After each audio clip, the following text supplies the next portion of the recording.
Nora Campbell never imagined that passing out from exhaustion in a hospital hallway would change her life forever. 26 hours without sleep, without food, without stopping. Her body simply gave up. But before she hit the cold floor, strong arms caught her, and that woody scent made her recognize who it was. Andrew Prescott, the Millionaire CEO she had just operated on. In that instant, as their eyes met for the first time outside the operating room, something impossible began to bloom between them. If this story touched your heart, subscribe to the channel, leave a like, and become a member to get early access to upcoming stories. And if you felt it was really worth listening to, also click the Super Thanks button. Your gesture makes all the difference and helps us keep bringing you stories that move the heart. The fluorescent light in the ICU hallway flickered at irregular intervals, emitting a sharp buzzing that pierced the ears of anyone who spent too much time there. The smell of disinfectant mixed with reheated coffee hung in the air, that artificial cleaning scent that never quite managed to completely mask the metallic odor of blood and fear. Nora Campbell felt the bitter taste of bile rising in her throat. Her hands trembled slightly as she clutched the clipboard against her chest, her fingers white from gripping so hard. 26 hours. 26 damn hours without closing her eyes, without sitting down, without eating more than half a granola bar she'd found crumpled in her lab coat pocket. New York Presbyterian Hospital was relentless. It didn't forgive weakness. It didn't accept excuses. And Nora. Nora was one of the best cardiovascular surgeons that place had ever seen, but even the best have limits. She just didn't know where hers was, or maybe she did, and was determined to ignore it. Her legs felt like lead. Each step required conscious effort, as if she were walking underwater. The hallway stretched before her, endless, the white walls blending into one another. She blinked slowly, trying to focus her vision that was starting to blur at the edges. Just one more patient. Just one more vitals check, then you can rest. But it was a lie. She knew it was a lie. Her last patient of the night, or was it morning, had been Andrew Prescott, CEO of Prescott Pharmaceuticals, one of the pharmaceutical giants in the United States. 52 years old, acute myocardial infarction, 3 blocked arteries. She'd spent 7 hours in the operating room with him, stitching veins, rebuilding what years of corporate stress had destroyed. He'd survived. Against all odds, he'd survived. Nora remembered his eyes before the anesthesia took effect. Grey, piercing, eyes that seemed to see through people like emotional X-rays. He hadn't shown fear, just a strange curiosity, almost challenging. As if he were assessing whether she was good enough to save him.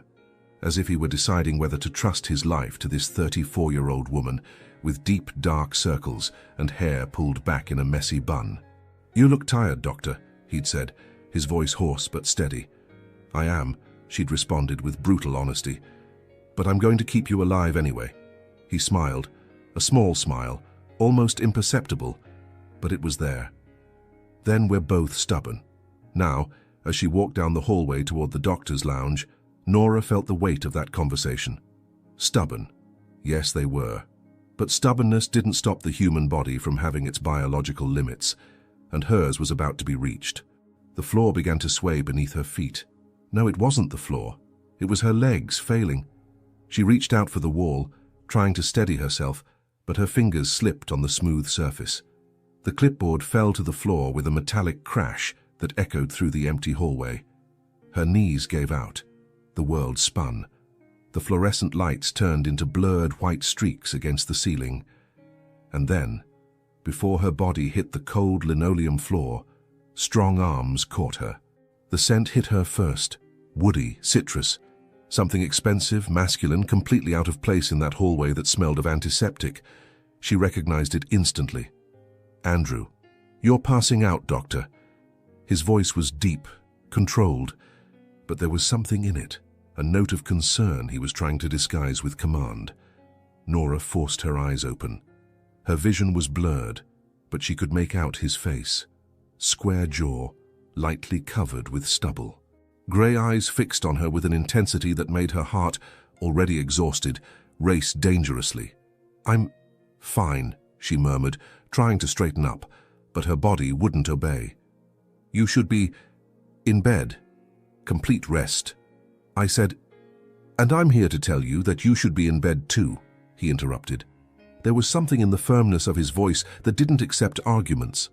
He lifted her in his arms with unsettling ease, as if she weighed nothing, as if carrying a grown woman were the most natural thing in the world. Put me down, Nora tried to protest, but her voice came out weak, without conviction. She felt the warmth of his body through the hospital gown, the thin fabric doing little to disguise the solidity of his muscles. Her face was too close to his neck, too close to ignore the pulse beating there, strong and steady, thanks to her work. Thanks to the 7 hours she'd spent rebuilding his heart. You saved my life today, Andrew said as he walked down the hallway, carrying her like she was a porcelain doll. I'm not going to let you throw yours away out of pure stubbornness. Nurses walked by and stared, mouths agape. An intern dropped his coffee cup, but Andrew didn't seem to care. He just kept walking with that unwavering determination he probably used to close multi-million-dollar deals. Nora wanted to argue. She wanted to say she was fine, that she could walk on her own, that she didn't need to be carried by a post-operative patient who should be on complete bed rest. But the words wouldn't come. Her body had finally given up fighting. And for the first time in years, maybe in her entire life, Nora Campbell allowed herself to be cared for. She closed her eyes, feeling his breathing move against her shoulder, hearing the rhythmic sound of his footsteps echoing through the hallway. And in that moment, something inside her and something that had been broken for a long time began, slowly, to awaken. But she didn't know yet what that meant. She didn't know that being in Andrew Prescott's arms was just the beginning. That this man, with his grey eyes and relentless stubbornness, was about to turn her world upside down. The hallway continued to stretch ahead. The fluorescent lights kept flickering. But for Nora, in that instant, the world had narrowed down to a single sensation, that of being finally safe, even if it was in a stranger's arms, even if it was in the arms of the man whose heart she had held in her hands just hours before. The door to the room opened with a soft click, revealing a space that had nothing to do with the hospital's regular rooms.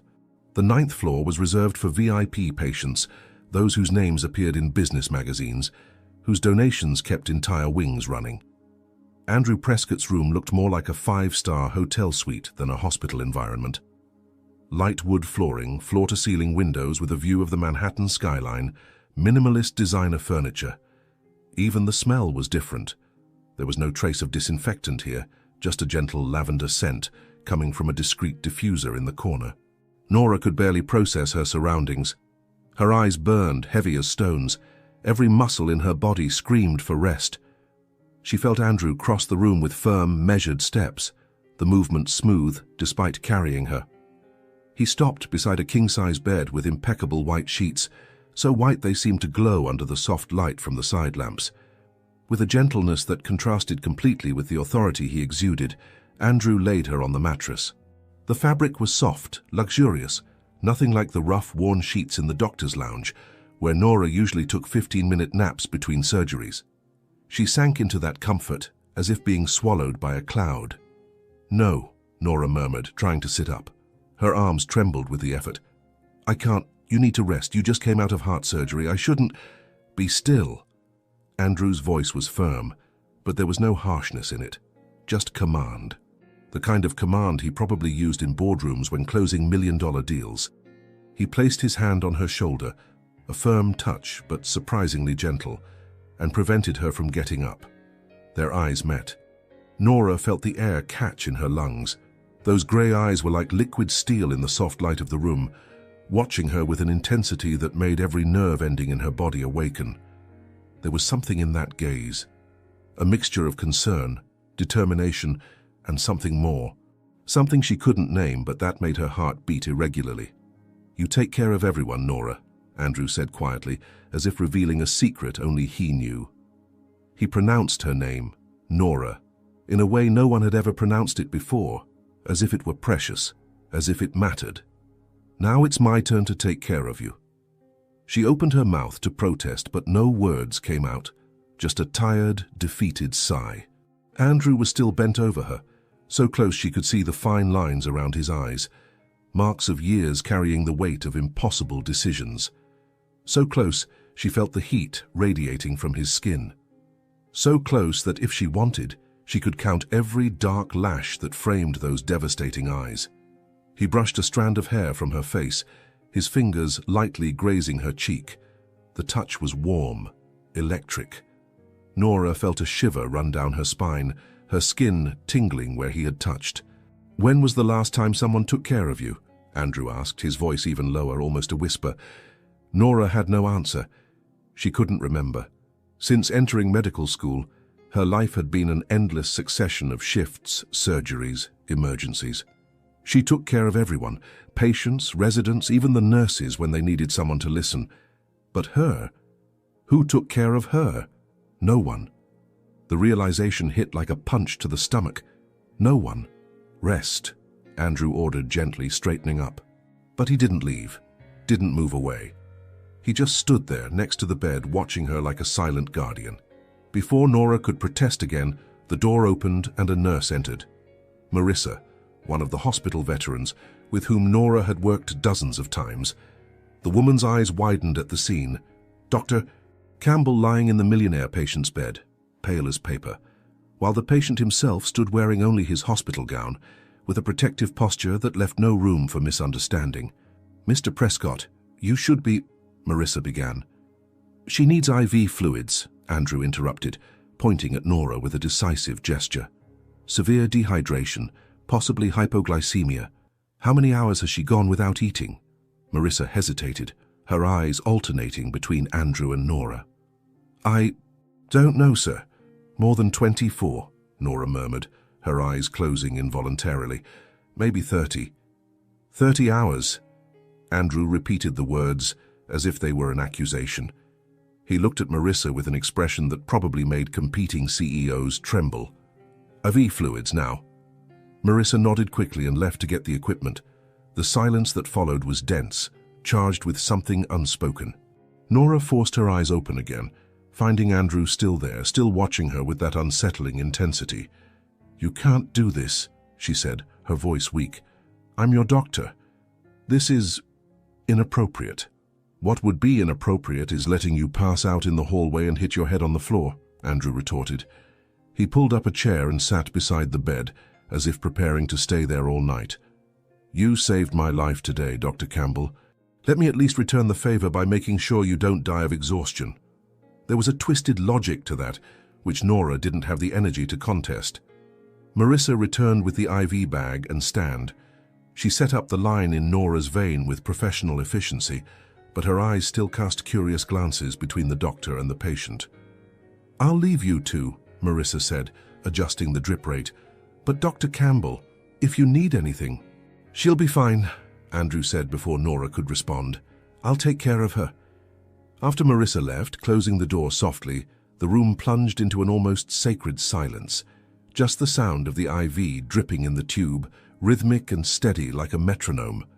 Nora felt the cold liquid entering her vein, spreading through her body, beginning to replenish what she had denied herself for so long. Andrew said nothing. He just stayed there, sitting in the chair, watching her. But it wasn't a clinical, professional look. It was something deeper. His eyes traveled over every feature of her face, the dark circles, the pale skin, the chapped lips, as if he were memorizing every detail, as if he were trying to understand a complex puzzle he'd just discovered. "Why do you do this?" Andrew finally asked, breaking the silence. "Do what?" Nora murmured, her eyes fighting to stay open. "Work yourself to death. Destroy yourself for people you don't even know." Nora was silent for a long moment. It was a good question. A question she asked herself sometimes on the rare occasions when she allowed such thoughts to penetrate her defenses. "Because if I don't," she finally said, her voice barely a whisper, "who will?" Andrew leaned forward, resting his elbows on his knees. The light from the window cast shadows on his face, making his features even more striking. "And who takes care of you, Nora, when you collapse?" "No one," she wanted to say. "No one ever has." But the words didn't come out, because saying it out loud would make it real. would make undeniable the emptiness she carried, the loneliness she'd learned to disguise with endless shifts and an infinite list of patients to save. Her eyes finally closed, not by choice but from pure exhaustion. Her body simply shut down, unable to fight anymore. But even as she drifted into sleep, she could still feel it. His presence. The warmth. The woody scent of cologne mixed with something purely masculine. And for the first time in years, Nora Campbell fell asleep feeling safe. Even if it was just an illusion. Even if, when she woke up, everything would go back to normal. Even so, for that moment, she allowed herself to believe that someone, that he, actually cared. Andrew sat watching her sleep, her face finally relaxed, the lines of tension softening. And something inside him, something that had been dead for a long time, began to awaken. Nora woke to the soft morning light filtering through the translucent curtains. For a moment, just one brief, confused moment, she didn't know where she was. The mattress was too soft, the sheet smelled of lavender and not industrial detergent, and there was silence. A deep silence, almost unnatural for someone accustomed to the incessant beeping of heart monitors and urgent announcements over the hospital intercom. Then, memory returned like a wave. The hallway, the fainting, Andrew carrying her, those grey eyes watching her as if he could see through all her carefully constructed defenses. She sat up abruptly, her heart racing. The IV was no longer connected to her arm. Someone had removed it during the night. Probably Marissa, always efficient, always discreet. Nora looked around the empty room. The chair where Andrew had been sitting was empty now, but there was still a slight impression on the seat, as if he'd stayed there for a long time. How long did I sleep? The light coming through the window suggested mid-morning. She grabbed her phone that someone, probably the same someone, had placed on the nightstand beside her. 10:43 in the morning. She'd slept almost 10 hours. 10 hours. When was the last time she'd slept that much? Nora stood up, still wearing yesterday's wrinkled scrubs. Her muscles protested, sore from accumulated exhaustion, but she felt better, more lucid, more human. She walked to the window, watching Manhattan stretch out before her. An endless sea of buildings, glass and steel gleaming under the October sun. The door opened behind her. Nora turned and found Andrew standing in the doorway, wearing not the hospital gown anymore, but casual clothes, dark jeans and a grey shirt that brought out the color of his eyes. He held 2 cups of coffee, steam rising in delicate spirals. "You're awake," he said, and there was something in his voice. Relief? Satisfaction. "I was starting to think you'd sleep until tomorrow. I shouldn't have slept even this much," Nora replied, running her hands through her disheveled hair. "I have patients, I have surgeries scheduled, I need to, already taken care of." Andrew entered the room, extending one of the cups to her. "I spoke with Dr. Morrison this morning.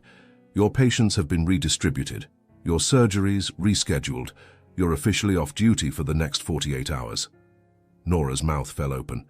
"You did what? You don't have the authority to."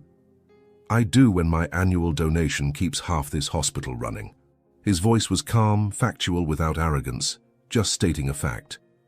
"And when the director agrees with me that a surgeon working 30 hours straight is a risk both to herself and to her patients." Anger exploded in Nora's chest like a struck match. "You had no right." She took a step toward him, but Andrew didn't back away. He just stood there holding the coffee cups, those grey eyes fixed on her with an intensity that made her argument die in her throat. "Drink the coffee," he said softly. "Then you can yell at me all you want." Nora took the cup with more force than necessary, the hot liquid swaying dangerously close to the rim. She took a sip. It was perfect, strong, bitter, exactly how she liked it. How did he know? "You can't just control my life," she said. But the anger was already fading, replaced by something more complicated. Confusion, reluctant gratitude, something she refused to name. Andrew took a sip of his own coffee, watching her over the rim of the cup. "I'm not trying to control your life, Nora. I'm trying to save it, just like you saved mine." The silence that followed was dense, charged. Nora looked away, unable to sustain that intensity. Her eyes fell on her bag, carelessly tossed on the sofa near the window. The bag was open, probably from when Marissa had gotten her phone, and something white was sticking out of the opening. Andrew followed her gaze, and then, before she could react, he walked to the sofa and picked up whatever it was. Envelopes. Several white envelopes with red stamped letters. Final notice, overdue payment, third notice. Nora's heart sank. "No," she whispered, setting down her cup and crossing the room in 3 strides. "Give me those, that's none of your business." But Andrew was already looking. His eyes scanned the envelopes, hospital bills, medical treatment invoices, eviction notices. His face hardened, not with judgment, but with something that looked like pain. "How much?" He raised his eyes to her, his voice controlled but loaded with something she couldn't identify. "How much do you need to settle all of this?" "It's none of your business," Nora repeated, trying to snatch the envelopes from his hands. But Andrew held them firmly, not with force, but with determination. "Your mother?" He read one of the bills. "Cancer treatment, stage 4. His eyes met hers again, and there was something in them now. Understanding, empathy. "That's why you work yourself nearly to death. You're paying for her treatment." Nora felt tears burning behind her eyes. She blinked hard, refusing to let them fall. "I handle my own problems." "I'm sure you do." Andrew carefully placed the envelopes back in her bag, each movement deliberate, respectful. "But what if you didn't have to do it alone?" "What are you suggesting?" Nora's voice came out harsher than she intended. "That you're going to pay my bills? I don't accept charity, Mr. Prescott." "It's not charity." He took a step toward her, closing the distance between them. "It's a job." Nora frowned. "I already have a job. One that's killing you." He said the words with such certainty, it was impossible to argue. "And that clearly doesn't pay enough to cover what you need." The truth of his words was like a slap. Nora looked away, shame burning in her cheeks. She'd spent years building her career, becoming one of the best in her field. And still, it wasn't enough. It was never enough. "I need a personal physician," Andrew continued, his voice soft but firm. "Someone who understands cardiac surgery. Someone I trust. Someone like you." Nora laughed, a humorless sound. "You just came out of surgery. You need follow-up, yes, but not a full-time doctor." "Don't I?" Andrew tilted his head, studying her. "I have 47 companies under my command. I travel 3 times a month. I sleep 4 hours a night when I sleep. My last doctor said I was cheerfully marching toward a second heart attack. Sounds like I need constant supervision." There was a twisted logic to it, but Nora could still see the gaps. "You could hire any doctor in the country, but I want you." The words came out simple, direct, loaded with a weight that made Nora's heart skip a beat. The silence stretched between them, dense and electric. Nora could hear her own heart beating in her ears, feel the heat radiating from his body, so close now that she could see the small golden flecks in his grey eyes. "I can't just abandon my career," she began, but her voice came out weak, without conviction. 3 months, Andrew said. 3 months as my personal physician, full-time. You travel with me? Supervise my health, make sure I don't die doing something stupid. At the end of 3 months, if you want to return to the hospital, you can. No questions, no judgment. And how much are you offering for this medical babysitting? Nora crossed her arms, trying to seem skeptical, but curiosity was already taking hold. Andrew held her gaze for a long moment, then said with the same simplicity of someone commenting on the weather, $1 million per month. The world stopped. Nora blinked. Once, twice, surely she'd heard wrong. What? 3 million total, 1 million per month, payment up front on day 1. He said the words as if he were offering $100, not an amount that would completely change her life. You're insane, Nora whispered. Probably, Andrew agreed, but there was a small smile on his lips now. But I pay well for insanity. This is, Nora searched for the right words, absurd. No doctor is worth that much. You are? He said it with such certainty it was almost impossible not to believe. To me you are. Nora shook her head, taking a step back, needing distance, needing air. I need to think. Of course. Andrew didn't try to stop her. Think. But while you're thinking, remember, how long until you get evicted? How long until your mother can't afford treatment anymore? How long until you pass out again? And next time, maybe there won't be anyone to catch you." The words were harsh, but not cruel. Just honest. Brutally, unbearably honest. Nora looked at him, really looked. She saw not just the billionaire CEO, not just the patient she'd saved. She saw a man who, for reasons she didn't fully understand, seemed to genuinely care. And that was more frightening than any amount of money. "I'll think about it," she repeated, grabbing her bag. "Take all the time you need." Andrew stepped back, giving her space. "But Nora, this isn't charity. It's an investment. In you." And as she left the room, feeling the weight of the envelopes in her bag and the weight of his gaze on her back, Nora knew her answer was already formed. She just didn't know yet if she was ready to admit it. Rain beat against the taxi windows as Nora watched the glass and steel skyscraper rising before her like a modern monolith. Prescott Tower. 62 floors of corporate power cutting through Manhattan's grey sky. Every square inch of that building screamed money, influence, a world completely different from what she knew. She tightened her grip on the leather bag strap, new sent by Andrew, along with an entire wardrobe of professional clothes that probably cost more than her annual hospital salary. "Dress appropriately for the environment," read the note that accompanied the boxes.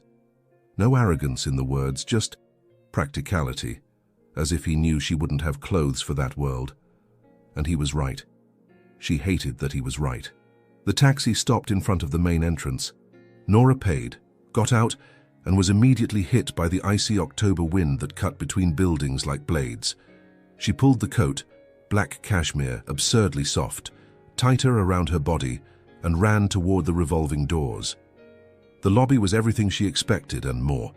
White marble, crystal chandeliers that looked like small suspended galaxies, the soft sound of her heels echoing against the polished floor.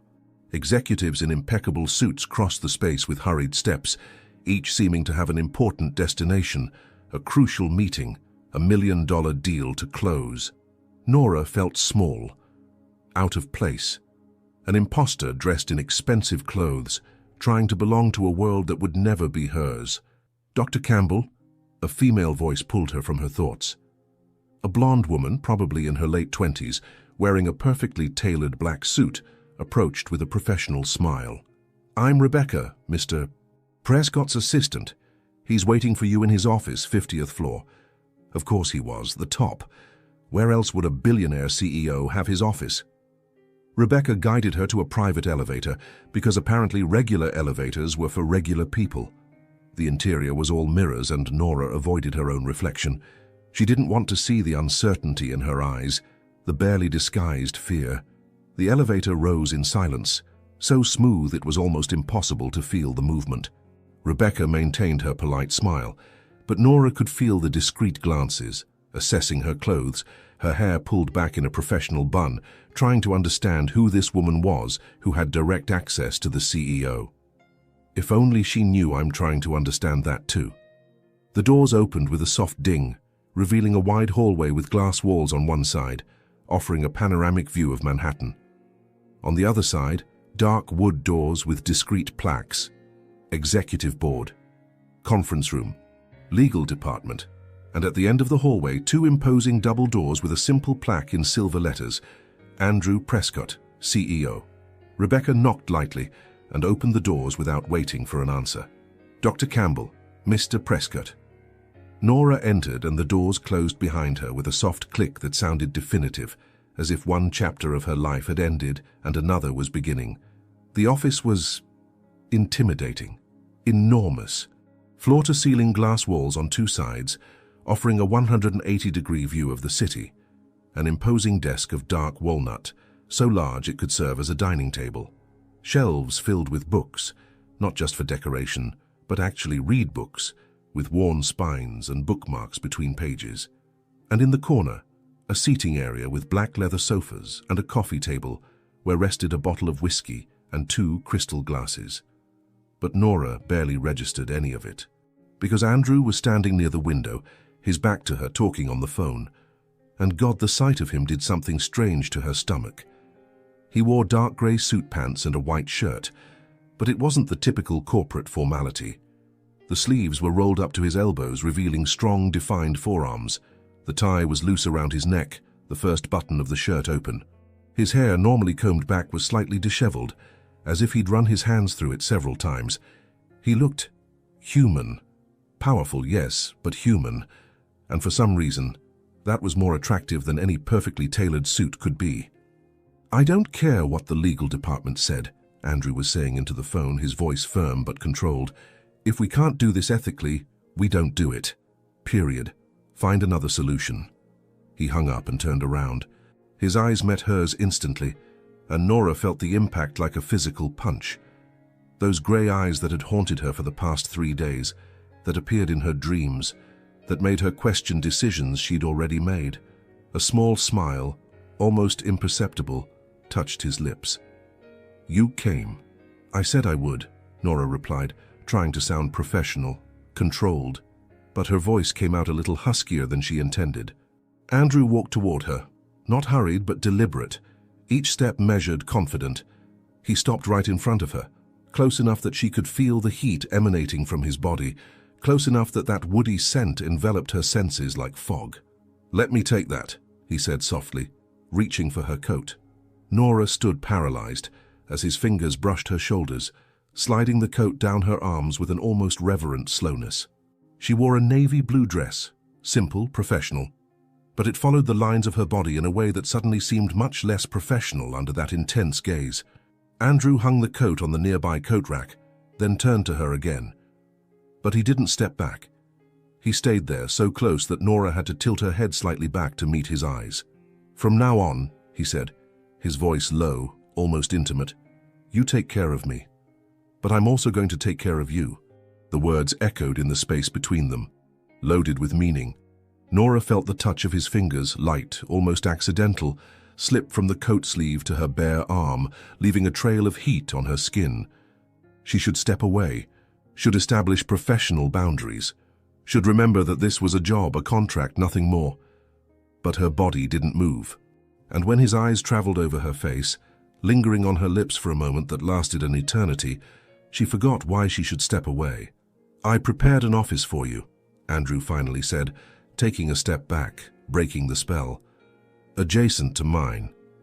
You'll have full access to my medical records, my schedule, everything you need to monitor my health." He guided her to a side door that Nora hadn't noticed before. When he opened it, it revealed a smaller but still impressive office. Modern design desk, empty shelves waiting to be filled, a large window overlooking the Hudson River. But what caught her attention was the medical examination table in the corner, state-of-the-art cardiac monitoring equipment, a cabinet that was probably stocked with medical supplies. "You turned this into a clinic," Nora murmured, entering slowly. "You're a doctor," Andrew replied, leaning against the doorframe, watching her explore the space. "I thought you'd need a proper place to work." Nora ran her fingers over the smooth surface of the desk, feeling the cold texture of the wood. Everything there was perfect, professional, exactly what she would need. So why does it feel like a trap? "Your first task," Andrew said, and there was a touch of humor in his voice now, "is to convince me to take a lunch break. Apparently my last doctor said I needed to stop working like every day was my last." Nora turned to face him, crossing her arms, "And you completely ignored her advice." Religiously. His smile was mischievous now, genuine, and it completely transformed his face, removing years of tension, revealing the man beneath the relentless CEO. "Then why would it be different with me?" Nora asked, raising an eyebrow. Andrew pushed off from the doorframe, walking slowly toward her again. Each step deliberate, each movement loaded with intention. He stopped when he was close enough that she had to tilt her head back again, close enough that she could count every dark lash, every small line around those devastating eyes. "Because," he said softly, his voice low, intimate, sending shivers down her spine, "when you speak, I listen." The air between them became dense, charged with something unspoken, something dangerous. Nora could feel her heart pounding hard against her ribs, her skin tingling where his gaze touched, and he was looking. Really looking.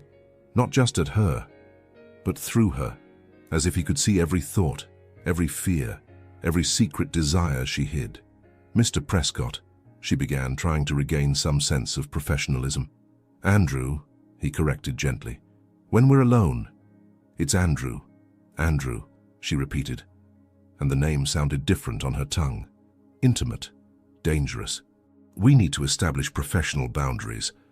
"Of course," he agreed too easily. "Professional boundaries. You're my doctor, I'm your patient. Completely appropriate." But the way he said the words, the way his eyes lingered on her lips, how his voice dropped half a tone, how he didn't step back, made everything less appropriate. "Well," Nora said, her voice coming out firmer now, finding her professional balance, "then, as your doctor, my first order is, you're going to lunch. A proper meal, not just coffee." "Yes, doctor." There was humor in his voice, but also something more. Something warm. Something that made her stomach tighten in ways that had nothing to do with professionalism. Andrew finally stepped away, and Nora could breathe again. But even with the distance, she could still feel it in his presence. The magnetism, the gravitational pull impossible to ignore. And as he returned to his office, leaving the door between them open, a physical connection between their spaces, Nora realized something terrifying. She was in danger. Not the kind of danger she could see coming, but the kind that infiltrated slowly, inevitably, until it was so deep there was no escape. The kind of danger that had gray eyes and a smile that disarmed all her defenses. And for the first time since entering that building, Nora wondered if she'd made a terrible mistake. Or if perhaps she'd made the only right choice of her life. 3 weeks, 21 days working alongside Andrew Prescott, and Nora still hadn't gotten used to the intensity of that man. The way he looked at her during meetings, as if she were the only person in the room. The way his fingers brushed hers when passing documents. The small smiles, intimate, reserved only for her. Every day was a silent battle between professionalism and something much more dangerous. And then came the invitation. Prescott Pharmaceuticals' annual charity gala, read the card in embossed gold letters. Attire, black tie. And attached to the invitation, delivered directly to her desk by Rebecca with a knowing smile, was a handwritten note in elegant masculine handwriting. "Wear this tonight. I want the world to see you the way I see you. A." Nora found the box on her desk an hour later. Large, flat, wrapped in matte black paper with a red satin ribbon. When she opened it, her heart stopped. The dress was red.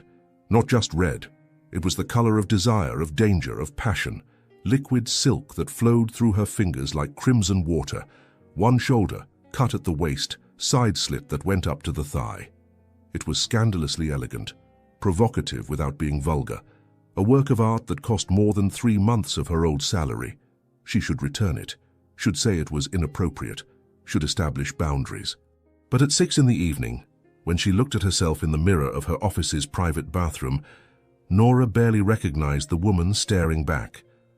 The dress wrapped around her body like a second skin, highlighting every curve she normally hid under scrubs or professional suits. Her hair fell in loose waves over her bare shoulders. Rebecca had insisted on calling a hairstylist. The makeup was subtle but impactful, eyes marked with dark shadow, red lipstick matching the dress perfectly. Diamond earrings, borrowed, Rebecca had assured, sparkled every time she moved her head. She looked powerful, desirable, dangerous. Who is this woman? The knock on the door pulled her from her thoughts. Nora opened it, and the world stopped. Andrew stood in the hallway wearing an impeccable black tuxedo, starched white shirt, perfectly adjusted bow tie. But it wasn't the clothes that made her heart race. It was the expression on his face. He stopped, literally froze mid-step, his eyes widening slightly. His gaze traveled over her body slowly, from her feet in silver high-heeled sandals, up her legs that the slit revealed in teasing flashes, lingering on her marked waist, on her bare shoulders, finally settling on her face. His eyes darkened, that light gray transforming into a storm, into barely contained desire. "Nora." His voice came out hoarse, rough, as if he'd forgotten how to form words. She couldn't respond. Couldn't even breathe properly with the way he looked at her, as if she were the only real thing in a world of illusions. Andrew took a step toward her, then another, until he was close enough that she felt the heat emanating from his body. He slowly raised his hand, giving her time to pull back if she wanted, but she didn't pull back. His fingers touched her face with a reverence that made her skin shiver. He ran his thumb over her cheekbone, as if memorizing the texture, then took a strand of hair and tucked it behind her ear. Such a simple gesture, but executed with such delicacy that Nora felt tears burn behind her eyes. "You are," Andrew began, then stopped, shaking his head as if words were inadequate. His hand slid from her face to her neck, his thumb gently caressing the line of her jaw. "You have no idea what you're doing to me. Dressed like this." Their breathing mingled in the narrow space between them, hot and charged with unspoken promises. Nora could see the pulse beating in his neck, fast, erratic, proof that she wasn't the only one affected. "We should go," she whispered, but didn't move. Couldn't move when he looked at her that way, as if she were water in the desert. "Yes," Andrew agreed, but also didn't step back. His fingers traced a slow, torturous line from her neck to her bare shoulder, leaving a trail of fire on her skin. "We should." Neither of them moved. The moment stretched, tense as a violin string about to break. Then, as if something inside him finally gave way, Andrew took a step back, breaking physical contact but not visual. His eyes still consumed her, still spoke of things his mouth refused to say. "The car is waiting," he finally said, extending his arm. A chivalrous gesture. Safe. Appropriate. Nora placed her hand on his arm, feeling the tense muscles beneath the tuxedo fabric. And together, they walked toward the elevators, toward the event, toward something neither of them was ready to name. The gala was everything Nora expected and feared. The Four Seasons ballroom was an explosion of luxury. Crystal chandeliers projecting rainbows on the walls, tables decorated with white rose arrangements and twinkling candles, an orchestra playing soft classical music in the corner. Men in expensive tuxedos and women in designer dresses circulated with champagne glasses, laughing politely, doing networking disguised as casual conversations. Nora felt like an actress on a stage where she didn't know the lines. Everyone looked. Everyone saw when Andrew entered with her on his arm. She could feel the stares, curious, envious, calculating. Who is she? Where did she come from? What does she have that the others don't? If only I knew the answer. "You're tense," Andrew murmured near her ear, his breath hot against her skin, making her shiver. "I'm out of my element," she admitted in a low voice. His hand covered hers on his arm, squeezing gently. "You're the most fascinating woman in this room. Everyone else is just shadows." The words were absurd, impossible, but the way he said them, with absolute conviction, made her heart squeeze painfully. The evening unfolded in a succession of introductions that Nora immediately forgot. Polite conversations that led nowhere, fake smiles that didn't reach people's eyes. She met CEOs, directors, politicians, all eager to impress Andrew, all ignoring her completely, or treating her with a condescending cordiality that made her skin prickle with irritation. After 2 hours, when Andrew was dragged into his 5th business conversation, this one with a senator whose laugh was too loud and whose eyes were too cold, Nora murmured an excuse and escaped. She found the terrace through glass doors at the back of the ballroom. The cold October night air hit her like a refreshing wave after the suffocating heat of the crowded room. She walked to the balustrade, resting her hands on the cold marble, breathing deeply. Manhattan stretched before her. An endless sea of twinkling lights, life pulsing through the veins of the city that never sleeps. From up here, everything seemed small, manageable, as if the problems that haunted her could be solved simply by observing them from far enough away. But she knew it was an illusion. The sound of the door opening behind her made her turn. Andrew stood in the doorway, his silhouette outlined against the golden light of the ballroom. He closed the door with a soft click that seemed definitive, isolating them from the rest of the world. Silence. Just the distant sound of traffic below, the cold wind whispering between buildings. Andrew walked toward her with that predatory grace that made her stomach tighten. He removed his tuxedo jacket and, without saying a word, placed it over her bare shoulders. The fabric was still warm from his body, carrying that woody scent that haunted her dreams. Nora pulled the jacket tighter around herself, not just because of the cold, but because it was the closest thing to an embrace she could have without crossing a dangerous line. "You ran away," Andrew said softly, stopping beside her at the balustrade, their shoulders almost touching. "I was suffocating in there," Nora admitted. All those smiling faces with knives hidden behind their backs, everyone pretending to be friends while calculating how to use each other. "Welcome to my world." There was bitterness in his voice, but also acceptance, as if he'd made peace with the predatory nature of his environment long ago. "How do you stand it?" Nora turned to face him, studying his profile, the strong line of his jaw, the straight nose, the lips she'd fantasized about kissing more times than she'd like to admit. Andrew was silent for a long moment, his eyes fixed on the horizon. Then he turned to her, and there was something in his gaze, something raw, vulnerable, real. "Because until now," he said softly, "I didn't have a reason not to stand it. It was just what I did, who I was." He took a step toward her. But now, he didn't finish the sentence. He didn't need to. Nora felt her heart racing, the air becoming denser, charged with possibilities. "Andrew, we can't..." "Can't what?" He took another step, closing the distance between them until there was nothing left but inches and ragged breaths. "Pretend we don't feel this. Pretend that every time you walk into a room my heart doesn't beat faster. Pretend I don't think about you every damn night." The words came out rough, desperate, torn from some deep place he normally kept locked. "I'm your doctor," Nora whispered, but the objection sounded weak even to her own ears. "You're the only real thing in this world of masks." And then, as if a dam had finally broken, he cupped her face in his hands.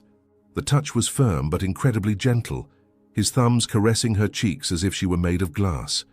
Their foreheads touched, breaths mingling in the non-existent space between them.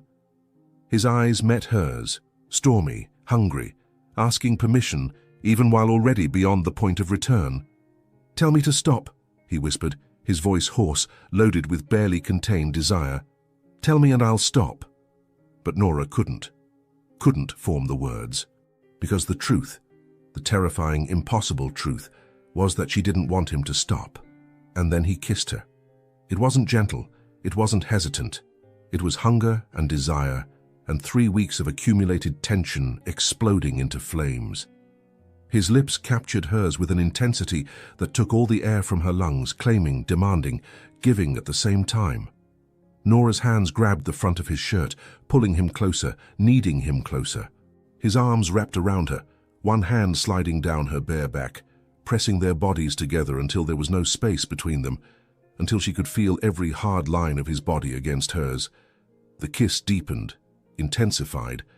His tongue traced the line of her lips, asking for entry, and she granted it without hesitation. The taste of him, whiskey and something purely masculine, flooded her senses, making her dizzy, making her legs weaken. Andrew pressed her against the balustrade, his body a wall of heat and solid muscle against her.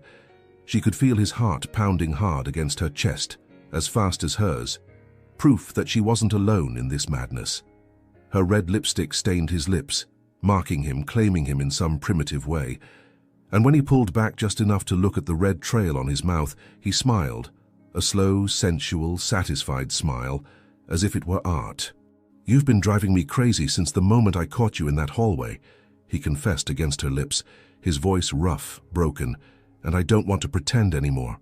Nora couldn't respond, couldn't form coherent thoughts. So she simply kissed him again, pouring 3 weeks of repressed desire, of sleepless nights, of secret fantasies into that single kiss.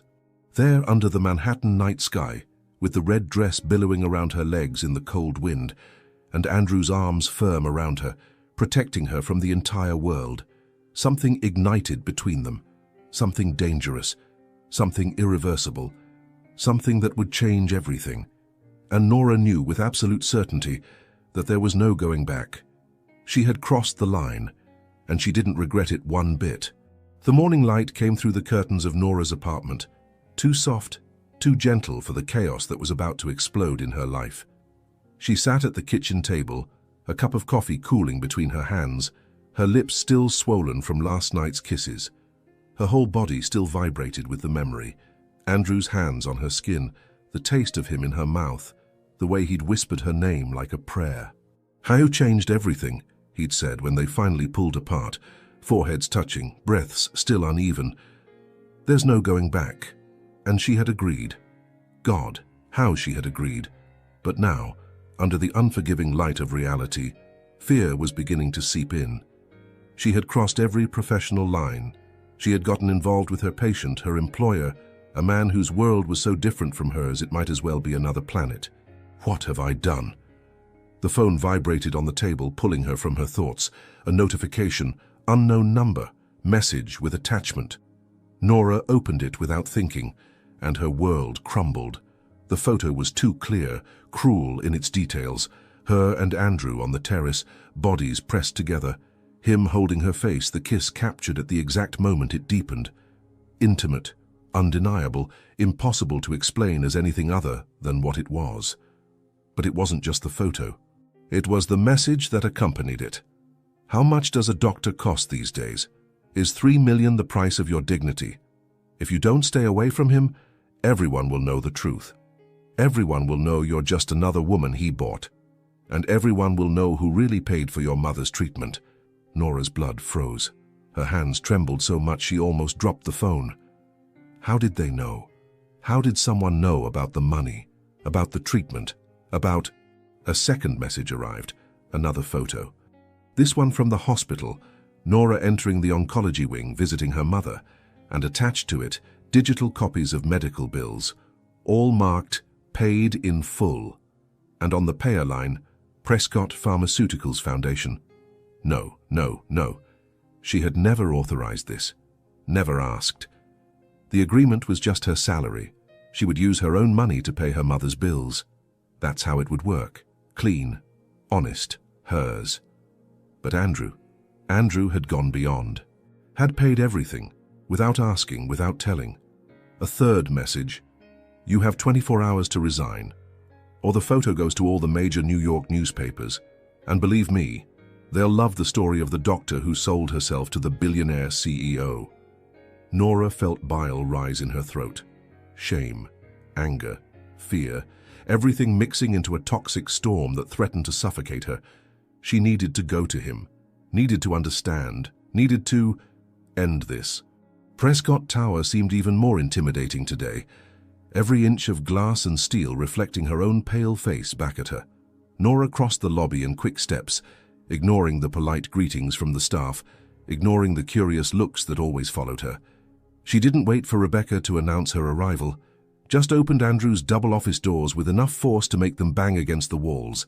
Andrew was on the phone, but hung up immediately when he saw her. A smile began to form on his lips, that intimate, personal smile reserved for her, but died when he saw the expression on her face. Nora. He stood up from his chair, coming around the desk toward her. What happened? She threw her phone on his desk. The screen still showed the photo, the kiss, the threat. Andrew picked up the phone, his eyes scanning the message, his jaw tightened, muscles jumping under his skin. His eyes darkened, not with desire like yesterday, but with cold, controlled, dangerous anger. Who sent this? His voice was low, deadly. I don't know. It doesn't matter. Nora crossed her arms, trying to protect herself, trying to maintain some composure when everything inside her was falling apart. What matters is that it's right. I sold myself. I took your money, wore your clothes, lived in your world, and now what? Andrew placed the phone back on the desk with controlled care. You're going to let some anonymous coward dictate your life? You paid for my mother's treatment. The words came out as an accusation.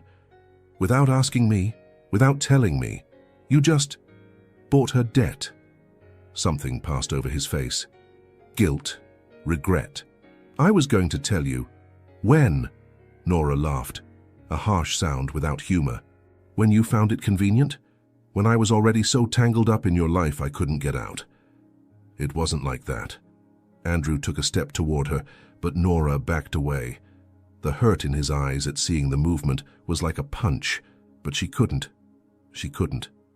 "Then how was it?" she asked, her voice trembling. "Explain it to me, Andrew. Explain to me how this doesn't look exactly like what that message says. How this doesn't look like you bought me. Because I never... Nora, what I feel for you has nothing to do with money." His voice was loaded with raw emotion, vulnerable in a way she'd never heard before. "I paid because I couldn't stand watching you destroy yourself. Because every time I saw those bills in your bag, every time I saw you skip meals to save money, something inside me broke. You had no right." The tears finally started to fall, hot and unwanted. "You had no right to make that decision for me." "I know." Andrew ran his hands through his hair, frustration and desperation fighting on his face.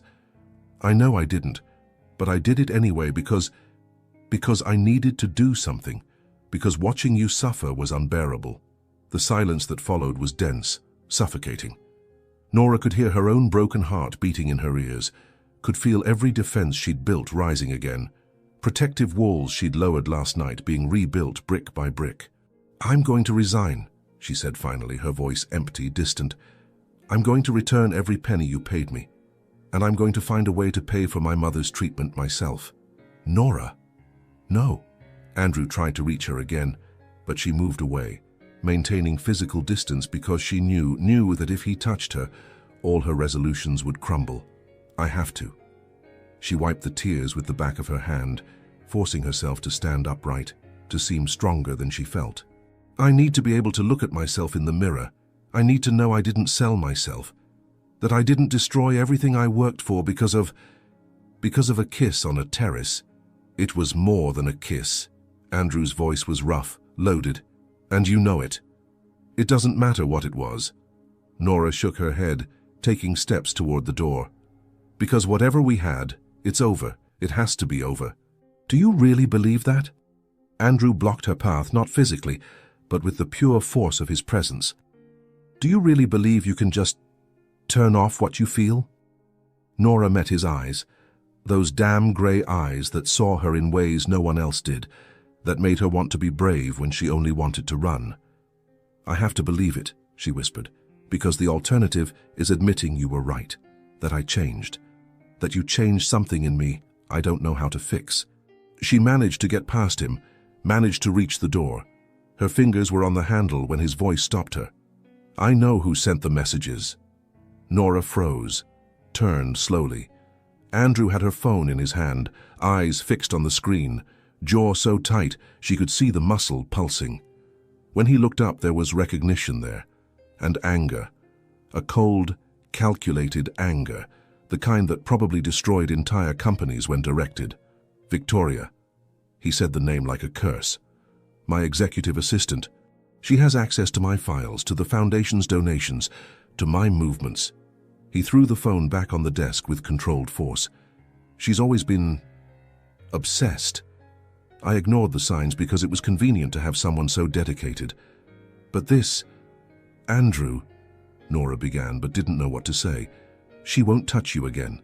The words came out as a promise, as an oath. "I promise. She won't threaten you anymore, won't try to destroy what we have." But she's not wrong. Nora felt new tears burn. About the newspapers, about how this will look, about... She's wrong about what matters. Andrew crossed the office in 3 strides, stopping in front of her. He didn't touch her, but stood close enough that she felt the heat, that she saw the absolute sincerity in his eyes. "About what you are to me, about what this means." "And what does it mean?" Nora asked, her voice broken. "It means," he said softly, "that for the first time in 10 years I have something worth fighting for. Someone worth fighting for." And for a moment, just one brief, dangerous moment, Nora almost believed, almost let the walls fall again. Almost, but then she remembered the photo, the threat, all the ways this could destroy her. "I need time," she finally whispered. "I need to think." Andrew nodded, despite the evident pain on his face. "As much time as you need." "But Nora, no matter how much time passes, my answer will be the same. I'm not letting you go." And as she left the office, leaving behind the man who had shattered and rebuilt her world in a matter of weeks, Nora wondered, what if I don't want you to let me go? What if that's exactly the reason I need to run? Nora didn't return to the office that day, or the next. She locked herself in her apartment, ignoring Andrew's calls, Rebecca's messages, even the worried texts from Marissa at the hospital asking if everything was okay. Nothing was okay. She lay in bed, staring at the ceiling, reliving every moment, the kiss on the terrace, the way Andrew had looked at her as if she were the only star in a dark sky, the implicit betrayal in the money he'd paid without permission, and above all, the threat. That photo.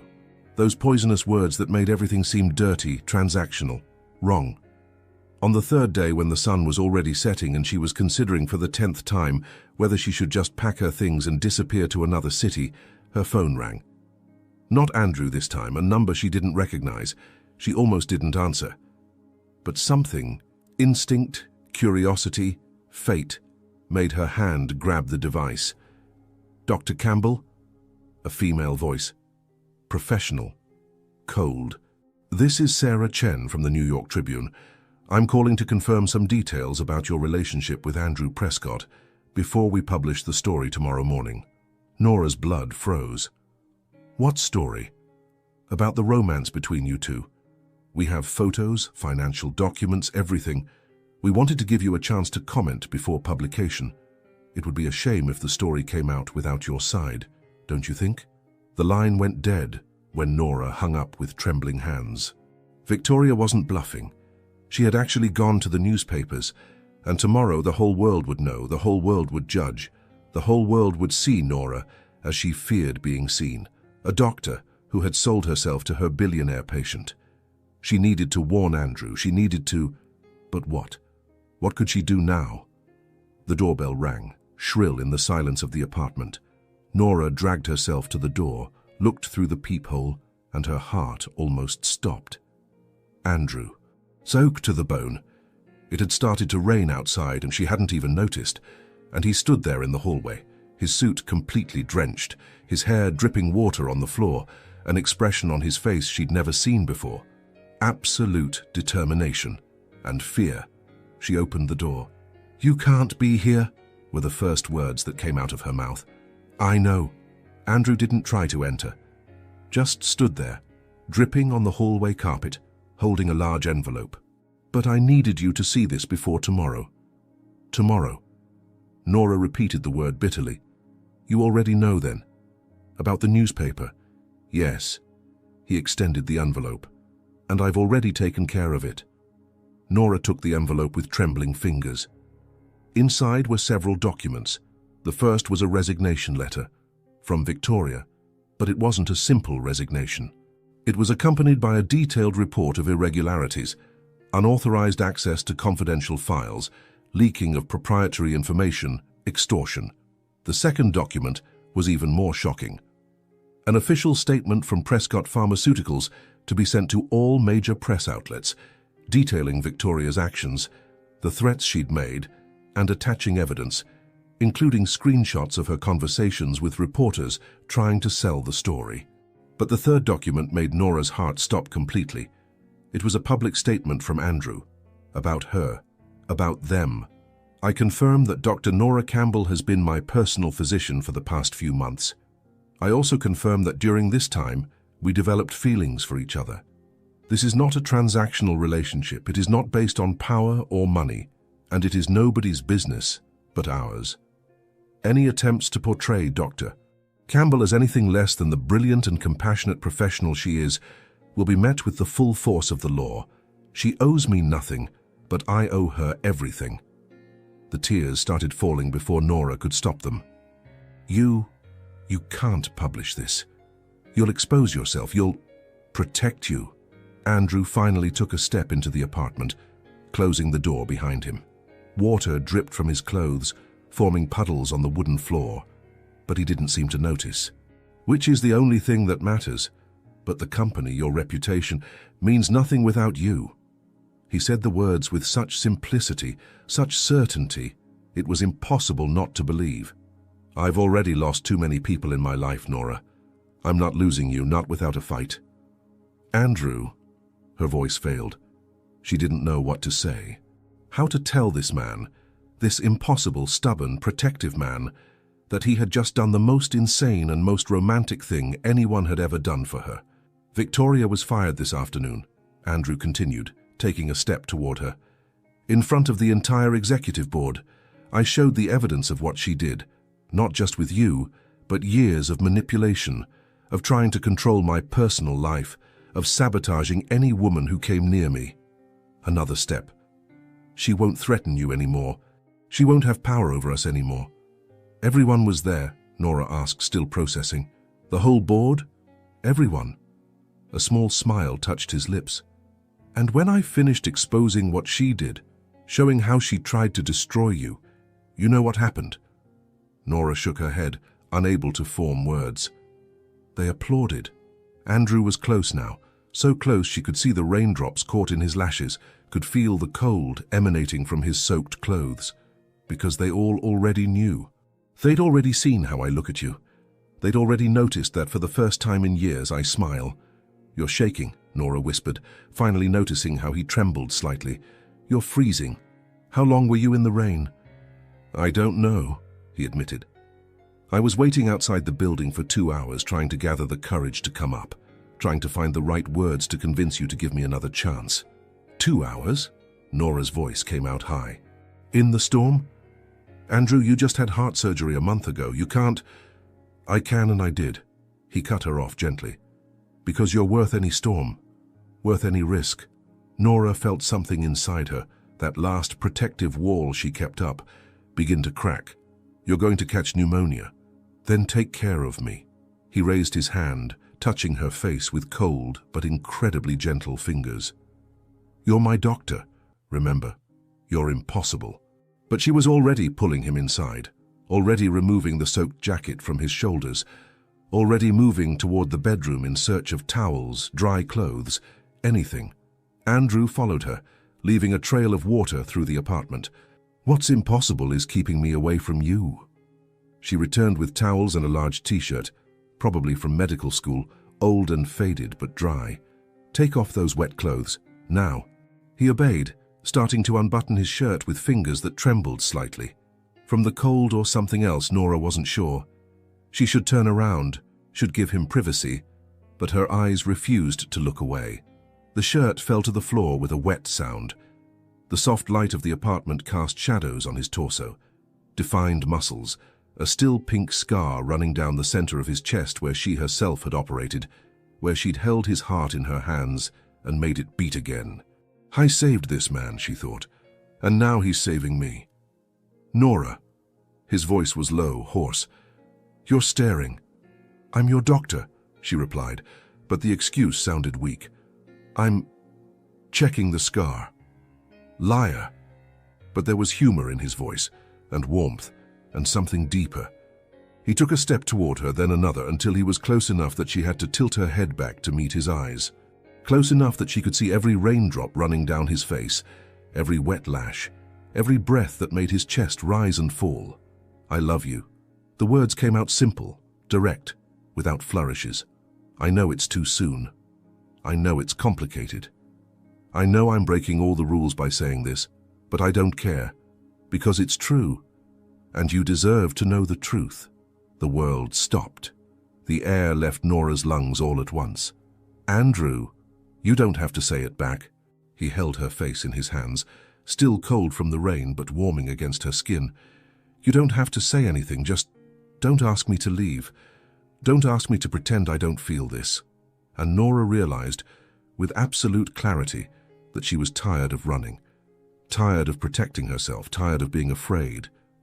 You're an idiot, she whispered. But there were tears in her eyes and a smile on her lips. A wet, stubborn idiot who refuses to listen to medical advice. True, he smiled, that devastating smile that completely transformed his face. But I'm your idiot. And then she kissed him. Not with the desperate urgency of the terrace, but with something deeper, acceptance, surrender, the certainty that no matter how scary it was, no matter how many obstacles appeared, she wanted this, wanted him. Andrew pulled her closer, deepening the kiss, one hand tangled in her hair, the other sliding down her back. She could feel his cold skin beginning to warm where their bodies touched, could feel his heart beating strong against her chest, strong and steady and alive. I brought him back to life, she thought, and he brought me back to mine. When they finally pulled apart, both breathless, foreheads touching, Andrew whispered, "Stay with me, not as my doctor, not for money or contracts or any other reason, just stay." And for the first time since it all began, since that fainting in the hallway, since the arms that caught her, since the grey eyes that saw through all her defenses, Nora had no doubts. "I'll stay," she whispered back. "I'll stay." And in that moment, with the storm roaring outside and the safety of his arms around her, Nora Campbell finally allowed herself to believe something she'd denied herself for so long. She deserved to be loved. And this impossible, stubborn, protective man, he loved her. Completely. Unconditionally. And she was ready to love him back. The silence that followed the kiss was dense, loaded with unspoken promises. The rain continued beating against the windows, creating a hypnotic rhythm that isolated the apartment from the rest of the world. Inside, there were only the two of them, ragged breaths, racing hearts, and a tension that had been building for weeks, repressed, denied, and now finally released. Nora could feel the tremor in Andrew's hands, not from cold, though he was still only in wet pants, bare torso gleaming slightly under the soft light. It was something more. Restraint. Desire fighting against the fear of moving too fast, of scaring her, of breaking the fragile and precious moment that existed between them. "You're still shaking," she whispered, her fingers tracing the line of the scar on his chest. That permanent mark from when she had held his heart in her hands literally kept him alive. Her work, her responsibility, and now, her love. "It's not from the cold," Andrew admitted, his voice hoarse, loaded. His hand covered hers against his chest, pressing her palm against the skin where she could feel his heart beating, strong, irregular, alive. "It's you, what you do to me." Nora raised her eyes, meeting that grey gaze that consumed her, that saw through every defense, every fear, every secret desire. "Andrew, tell me to stop." He repeated the same words from the terrace, but now with a different urgency, a raw vulnerability. "Tell me and I will. I'll wait. Don't stop." The words came out before she could think, before she could question, before she could let fear win again. "Please, don't stop." Something changed in his face, the last vestige of restraint dissolving. He moved closer slowly, giving her time to pull back if she wanted, but Nora didn't pull back. Not this time, not anymore. With his thumb, Andrew brushed a strand of hair from her face, the touch so gentle it was almost painful in its tenderness. His eyes dove into hers, searching, asking, confirming. And when she nodded, a small movement, almost imperceptible, he leaned in. The kiss began soft, exploratory, lips moving against lips with a reverent delicacy, as if she were something precious, fragile, sacred. But when Nora sighed against his mouth, when her hands moved up his arms, his shoulders, intertwining behind his neck, something in him let go. The kiss deepened, intensified.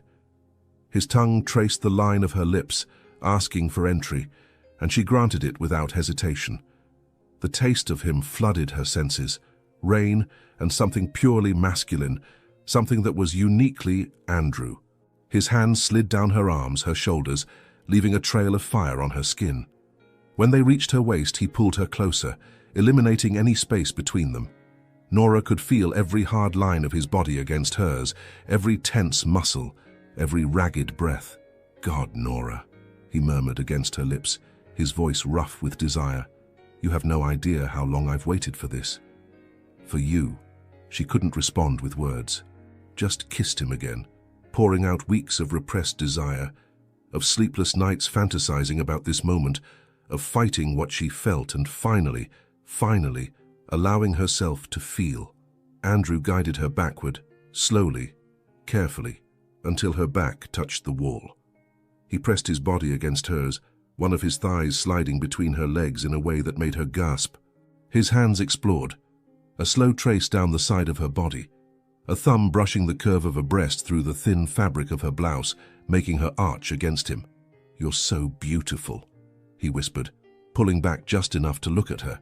His eyes traveled over her face, memorizing every detail, the lips swollen from kisses, the flushed cheeks, the eyes darkened with desire.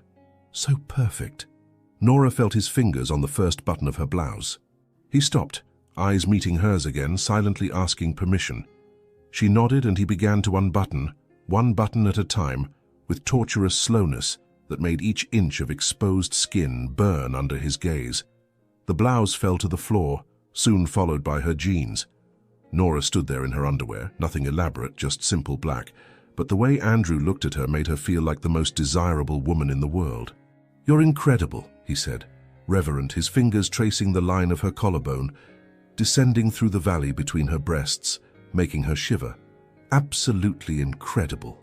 He picked her up easily, strong muscles contrasting with the gentleness of his touch, and carried her toward the bedroom. Nora wrapped her legs around his waist, burying her face in his neck, inhaling that scent that haunted her, feeling the pulse beating strong under her lips when she kissed the skin there. Andrew laid her on the bed carefully, as if she were something too precious to be handled carelessly. He stood for a moment, just looking, and there was so much emotion in that gaze that Nora felt tears burn behind her eyes. "You're overdressed," she said, trying to sound provocative, but her voice coming out trembling with emotion. A small smile touched his lips. "I can fix that." He got rid of the wet pants and then he was there, completely naked, completely vulnerable, completely beautiful. The soft light of the room cast shadows on his body, highlighting every muscle, every line, the scar on his chest that connected them in ways that went beyond the physical. Andrew joined her on the bed, his weight making the mattress sink slightly. He positioned himself over her, supporting himself on his elbows so as not to crush her, and kissed her again, deeper, more intense, conveying things that words couldn't express. His hands explored, learning every curve, every sensitive place that made her gasp or moan. When his fingers slid down the side of her body, when he removed the last fabric barriers between them, Nora felt completely exposed, but not vulnerable. Not with the way he looked at her, as if she were a miracle. "Are you sure?" Andrew asked one more time, positioned at her entrance, trembling with the effort to restrain himself. "If you want to stop, I've never been more sure of anything in my life." She pulled his face down, kissing him deeply. "I want you, Andrew, all of you." And then he entered, slow, careful, giving her time to adjust, to feel every inch, every connection being formed. When he was completely inside, both gasped, not just from physical pleasure, but from the overwhelming intimacy of the moment. "God, Nora," he moaned, his face buried in her neck. This is, I know." She held his face, forcing him to look at her. "I feel it too." They began to move together, a slow, lazy rhythm, as if they had all the time in the world. It wasn't just sex, it was communication. Each touch said, "I see you." Each kiss whispered, "You matter." Each movement promised, "I'm not leaving." Andrew kissed her neck, her shoulders, whispering words against her skin. "You're everything," he murmured. "Everything I didn't know I needed. Everything I didn't know I was looking for." Her hands traveled over his back, feeling the muscles contracting under her palm, feeling his heart beating strong against her chest. She arched against him, meeting each movement, creating a dance that was theirs alone. The pleasure built slowly, like waves gradually growing until they became a storm. Nora could feel herself approaching the precipice, every nerve in her body singing, every touch from Andrew intensifying the sensation. "Look at me," Andrew asked, his voice hoarse, desperate. "I want to see you, I want to see everything." She opened her eyes, meeting that gray gaze that consumed her. And that was it, that connection, that intimacy of being completely seen, that pushed her over the edge. The orgasm passed through her in waves, stealing her breath, making her body tremble. She said his name, or tried to, but it came out only as an incoherent moan. And when she felt him shatter too, felt his muscles contract, heard her own name coming from his lips like a prayer, Nora knew that nothing would be the same. They had crossed a line, not just physical, but emotional, spiritual. There was no going back. Afterward, lying embraced, skin against skin, breath still uneven, Andrew pulled her closer. She rested her head on his chest, listening to his heart beat strong under her ear. That heart she had saved, that heart that now beat for her. "I could spend the rest of my life like this," he whispered, his fingers tracing lazy patterns on her back. Nora smiled against his skin. "With your doctor monitoring your heartbeat." He laughed, a low, rich, happy sound. "With the woman I love in my arms." The words hung in the air between them, precious and frightening at the same time. Nora raised her head, meeting his eyes. "I love you too," she said, and it was the purest truth she had ever spoken. "I think I loved you from the moment you caught me falling in that hallway." The smile that lit up his face was like sunrise, transformative, beautiful, full of promises. And as the rain finally diminished outside, giving way to a clear, starry sky, Nora Campbell finally understood what it meant to be home. It wasn't a place, it was a person, and that person held her heart with the same care she held his.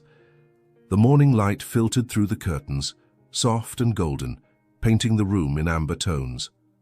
Nora woke first, her body still warmed by Andrew's arms around her, his leg intertwined with hers, his face buried in her hair.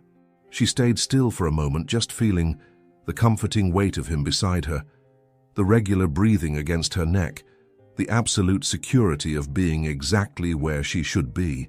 It was strange how everything had changed in such a short time.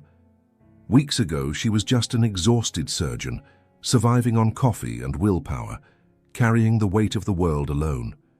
And now she had him. Andrew stirred, tightening his embrace instinctively, pulling her closer, even in sleep. Nora smiled, turning carefully to face him. At rest, he looked younger. The lines of tension around his eyes softened, the usually controlled expression replaced by something peaceful, almost vulnerable. She lightly traced the line of his jaw with her fingers, barely touching, not wanting to wake him. But his eyes opened anyway, those grey eyes that saw her in ways no one else did. "Good morning," he murmured, his voice hoarse with sleep, but there was a small smile on his lips. "Good morning." Nora felt her cheeks flush under his intense gaze. Even after the previous night, there was still something intimidating about the way he watched her, as if he were memorizing every detail, as if he feared she might disappear. "You're real," Andrew said softly, his hand rising to touch her face, his thumb caressing her cheek. "I was half afraid I'd wake up and find out it was all a dream." "I'm real," she covered his hand with hers. "And so are you." They stayed like that for a long moment, just looking, communicating in silence. But there was something in his gaze, a shadow that passed quickly, an old pain he tried to hide but couldn't completely. "What is it?" Nora asked gently. "You're thinking about something." Andrew hesitated, and she could see the internal battle, the instinct to protect, to keep walls up, fighting against the desire to finally let someone in completely. "I never told you," he began slowly, "about why I stopped believing I deserved this. Deserved happiness." Nora waited, giving him space, giving him time. Her hand found his between them, intertwining their fingers, offering silent anchor. "I was married," Andrew continued, his eyes fixed on some distant point, lost in memories. "Sarah, we met in college. She was pure light, laughed at everything, saw the good in everyone, exactly the opposite of me." A sad smile touched his lips. "We married young, had a daughter, Emma, 3 years old, curly hair, eyes like her mother's." Nora's heart squeezed. She could already feel where the story was going, could see the pain accumulating on his face like storm clouds. "I worked a lot," Andrew said, his voice getting rougher. "Always worked too much, building the company, closing deals, chasing the next success. Sarah asked me to stay home more. Emma asked me to play with her, and I always said, tomorrow. Always tomorrow." He stopped, his jaw tightening, his eyes growing bright with unshed tears. Nora squeezed his hand, silently encouraging him to continue. "Until there were no more tomorrows." The words came out broken. "Car accident, drunk driver. They never saw it coming. Sarah died instantly. Emma held on for 3 days in the hospital. I was there when she... His voice failed completely. And then, for the first time since Nora had known him, Andrew Prescott cried. Not silently, not with the controlled restraint he maintained in everything, but with deep, devastating sobs, years of pain finally finding release. Nora pulled him into her arms, holding him while he fell apart.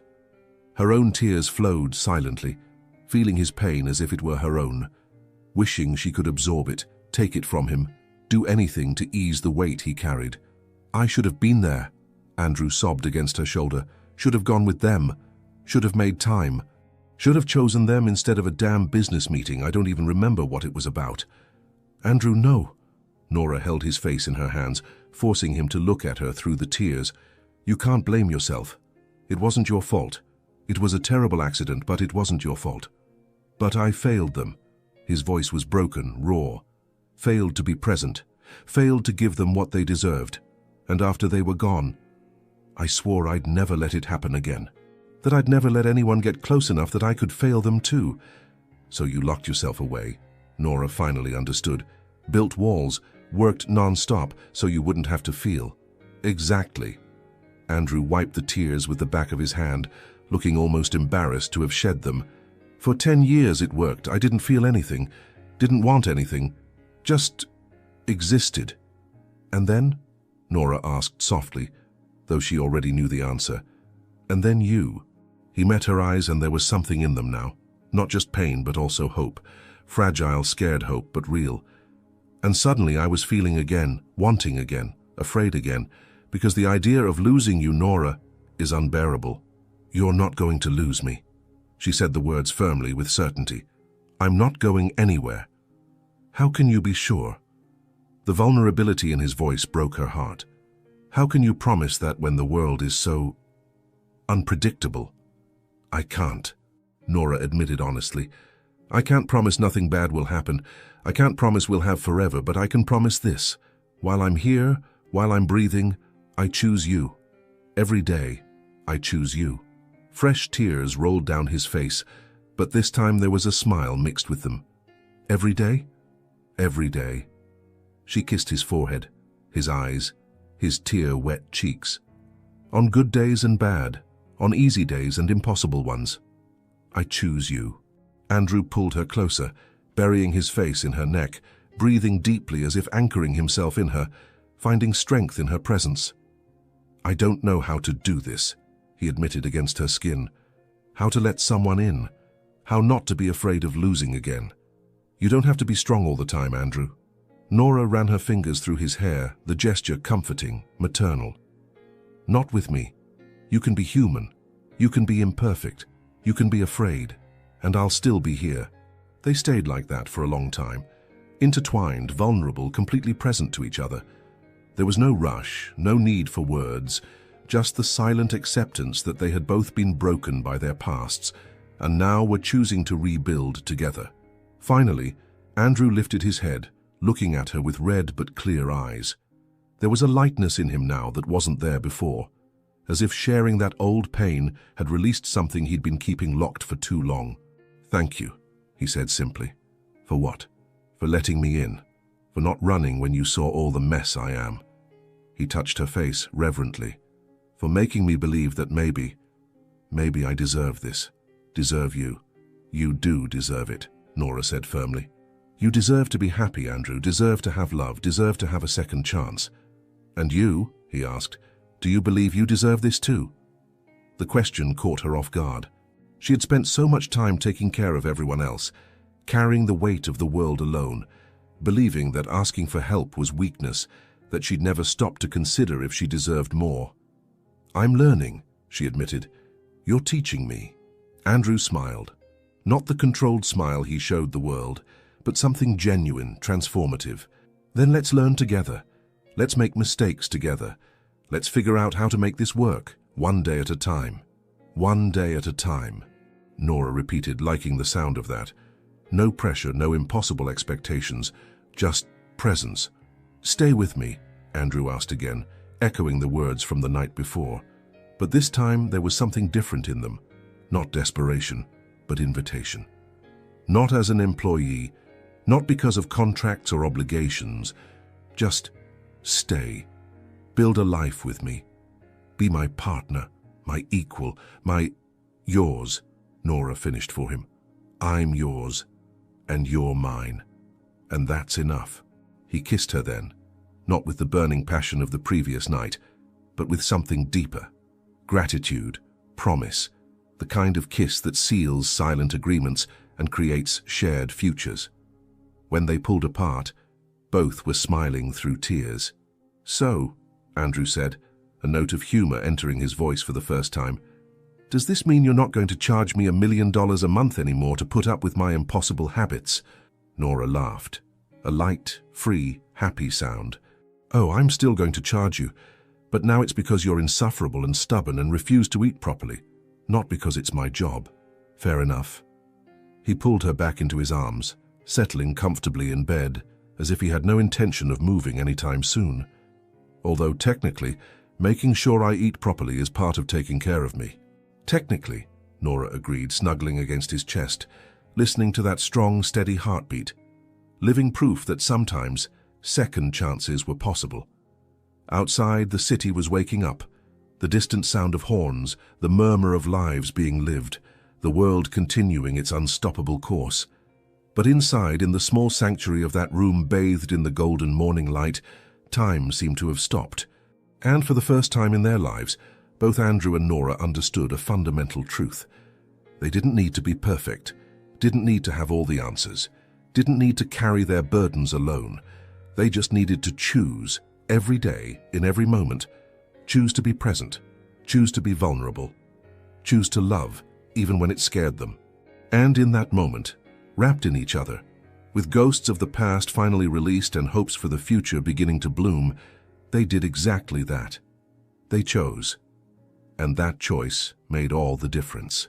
6 months later, the auditorium at Prescott Tower was packed with reporters, executives, board members, and representatives from the country's leading medical institutions.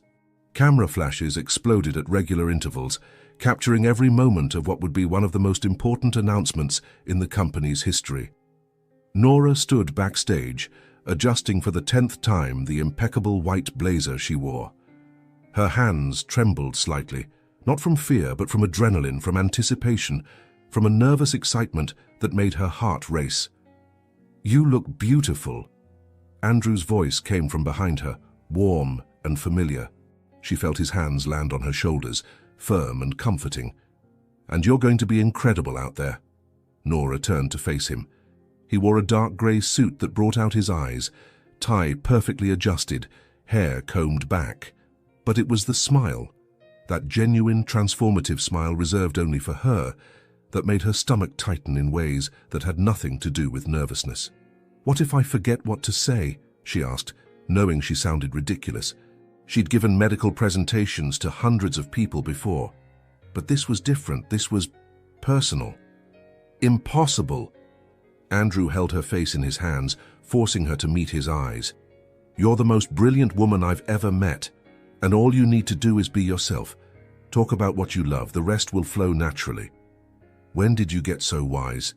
She tried to sound provocative, but her voice came out soft, affected. "Since a certain stubborn doctor taught me that not everything in life needs to be controlled." He kissed her forehead gently. "That sometimes you just need to trust and let it happen." "I love you," Nora said, the words coming naturally now, without fear, without hesitation. Something she said every day and never tired of repeating. "I love you too." Andrew smiled against her skin. "Now go out there and show the world why you're extraordinary." An assistant appeared at the door. "Dr. Campbell? Mr. Prescott? Are you ready?" Nora took a deep breath, smoothed her blazer one more time and nodded. Andrew extended his hand, and she took it, intertwining their fingers. Together they walked toward the stage. The lights were bright, almost blinding. The murmur of the crowd diminished when Andrew approached the podium, his presence commanding instant attention even without saying a word. Nora stood beside him, conscious of all eyes on them, of all the cameras capturing every movement. But when she looked at the audience, she didn't see judgment. She saw curiosity, expectation, and in some faces, especially those of medical colleagues she recognized, she saw respect. "Good afternoon. Andrew's voice echoed through the auditorium, firm and clear. Thank you all for coming. Today isn't just about announcing a new division of Prescott Pharmaceuticals. It's about revolutionizing how we think about medical research, about patient care, about the intersection between medicine and humanity. He paused, glancing briefly at Nora. There was pride in his eyes, and something more, love, unmistakable and open for all to see. In the last 6 months, Andrew continued, I've had the privilege of working alongside one of the most brilliant medical minds of our generation, someone who not only literally saved my life, but who taught me that true medicine isn't just about numbers, protocols, and profits. It's about seeing people, about restoring not just bodies, but hope. He turned completely to her now. Dr. Nora Campbell revolutionized my understanding of what's possible when we combine scientific excellence with genuine compassion. And that's why today I'm proud to announce the creation of Prescott Pharmaceuticals' Integrated Medical Research Division, dedicated to developing accessible, patient-centered treatments that don't just prolong lives, but improve their quality. Applause exploded through the auditorium. Nora felt tears burn behind her eyes, but maintained her composure, smiling as Andrew continued. And leading this division, as our Chief Medical Director, Dr. Nora Campbell. More applause, more flashes. Andrew stepped away from the podium, gesturing for her to take over. For a moment, Nora was paralyzed, the weight of the moment hitting her completely. But then she felt Andrew's hand briefly squeeze hers, a quick touch of encouragement, and she moved. The podium seemed enormous. The expectant silence was deafening. But when Nora looked at the audience again, she didn't see strangers. She saw potential. She saw hope. She saw the chance to make a real difference. Thank you, Andrew. And thank you all for being here. Her voice came out firmer than she expected. When I entered medicine, it was because I believed that caring was the noblest calling anyone could answer. But somewhere along the way, the system taught me that caring had to be transactional, that I had to choose between excellence and compassion, between science and humanity. She paused, letting the words land. But I discovered that's a false choice, that the greatest medical innovations come from seeing patients as whole people, not just symptoms to treat, but lives to restore. And it's this philosophy that will guide our new division. Nora felt confidence growing as she spoke, the words flowing naturally now. We're going to develop treatments for neglected diseases. We're going to make life-saving medications accessible to underserved communities. We're going to train the next generation of doctors to see beyond the charts and really see the people in front of them. The applause began again, but she gently raised her hand, indicating she wasn't finished yet. This opportunity didn't come out of nowhere, Nora continued, her voice becoming softer, more personal. It came because someone saw me when I was invisible. Someone believed in me when I'd forgotten to believe in myself. Someone taught me that accepting help isn't weakness, it's courage. Her eyes found Andrew at the side of the stage. He was smiling, that smile that completely transformed his face, and she saw her own emotions reflected back. Pride, love, gratitude. So thank you, she said, still looking at him even while speaking to the entire auditorium, for teaching me that sometimes the greatest transformations begin when we stop trying to do everything alone, when we choose to trust, when we choose to let someone catch us when we fall. The silence in the auditorium was absolute now, everyone present clearly understanding they were witnessing something more than a corporate announcement. They were witnessing a love story, of redemption, of two broken people finding healing in each other. And it's this principle, Nora concluded, turning back to the audience, that will guide everything we do. Because medicine, in the end, isn't about healing in isolation. It's about healing together. It's about community, connection, and the fundamental belief that everyone deserves to be cared for with dignity and compassion. She stepped back from the podium. Thank you. The ovation was instantaneous and deafening. People stood, applauding not just the announcement but the vulnerability, the honesty, the humanity that Nora had brought to that usually cold and corporate space. Andrew was the first to reach her when she came down from the stage. He didn't care about the cameras, about the reporters, about the executives watching. He just pulled her into his arms, holding her tight, whispering against her hair. You were perfect. Absolutely perfect. Later that night, after the interviews ended, after the congratulations were given, after the last reporter finally left, Nora and Andrew walked the streets of Manhattan. It was October again, exactly 1 year since that 26-hour shift, since the fainting in the hallway, since the beginning of everything. The trees in Central Park were exploding in shades of gold and crimson, leaves falling like natural confetti around them. Thoughtful? Andrew asked, noticing her silence. Just processing.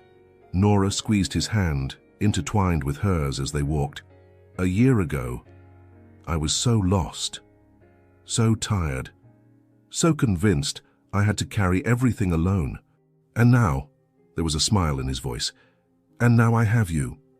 She stopped, turning to face him under the soft light of an old lamppost. I have a job I love. I have purpose. I have a future. We have a future, Andrew corrected, pulling her closer. Together. Together, Nora repeated, liking how the word sounded, liking how it felt, finally, to not be alone.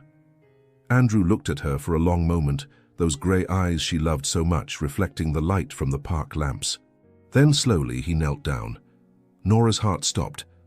Andrew, what are you— I know it's early, he began, holding her hands in his. I know we've only had a year.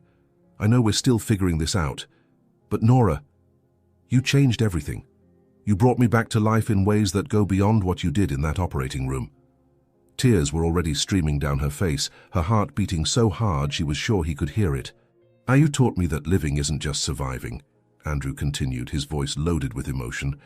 It's choosing joy, it's choosing vulnerability, it's choosing love, even when it scares you, especially when it scares you.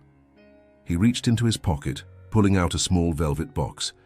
When he opened it, the light caught a ring, simple, elegant, a single diamond that sparkled like a captured star. So, I'm choosing, he said. I'm choosing you. Every day, for the rest of my life. Doctor, Nora Campbell, would you do me the impossible honor of marrying me? Nora couldn't speak. The words were stuck in her throat, mixed with sobs and laughter and pure, inexplicable joy.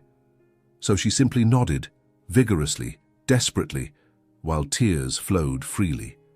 Yes, she finally managed to say. Yes, 1,000 times yes. Andrew slid the ring onto her finger with slightly trembling hands, and then she pulled him up, kissing him with all the emotion she couldn't express in words. There, under the October trees of Central Park, with leaves dancing around them, and the city murmuring its approval in the background, two people who had been broken found not just healing, but wholeness. You changed everything, Nora, Andrew whispered against her lips. And she smiled, that smile that now came so easily, so naturally, so different from the exhausted and hopeless woman he'd met a year ago. And you showed me that even the most broken hearts can beat again. They kissed again, not with urgency, but with the certainty of those who have finally found their place, their home, their person. And as they walked hand in hand back home, their home now, shared, built together, Nora understood a final truth. Sometimes you need to fall apart completely before you can be rebuilt. Sometimes you need to be so lost you can't see a way out. Sometimes you need to hit rock bottom before discovering there are arms waiting to catch you. And sometimes, just sometimes, those arms belong to someone who was just as broken as you. Someone who understands that healing isn't linear. Someone who knows that love isn't perfection, but choice. Someone who sees you, really sees you, and decides to stay. And that, Nora knew now, was the rarest and most precious kind of love, the kind worth fighting for, the kind worth choosing, the kind that changes everything. Nora Campbell entered that hospital believing that saving lives was all that mattered. But it was Andrew Prescott's arms, the man whose heart she rebuilt, that taught her the deepest truth. Sometimes you need to let someone save you too. She learned that strength isn't in carrying everything alone, but in having the courage to reach out. That true love isn't a transaction, it's transformation. And that the most beautiful endings begin when we stop running and choose to stay. Because deep down we all carry scars. We've all felt lost, exhausted, invisible.